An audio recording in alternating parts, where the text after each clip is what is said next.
In a letter dated August 22 to the American Chamber of Commerce of Turkey, Deputy Finance Minister Wali Adeyemo said Turkish companies are at risk of being hit by U.S. sanctions.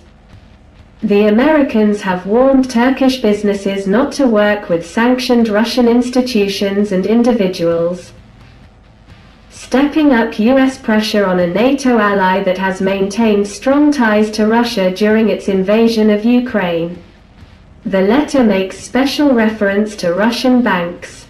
Relationships with sanctioned Russian citizens and organizations may result in Turkish financial institutions and businesses being sanctioned, the letter states. The newspaper clarifies that Turkish banks that maintain correspondent relationships with Russian banks will be prohibited from having relationships with American banks. This warning is a confirmation of the increasing pressure exerted on Ankara by Washington. Turkey is the only NATO member country that did not support international sanctions imposed on Russia as punishment for its invasion of Ukraine. As the Wall Street Journal writes, this resulted in Turkey turning into a haven for Russian capital.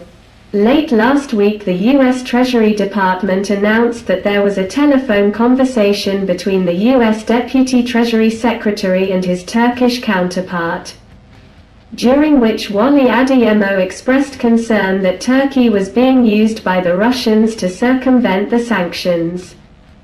The Turkish Deputy Finance Minister had assured his American counterpart that Turkish companies and citizens are not allowed to violate international sanctions.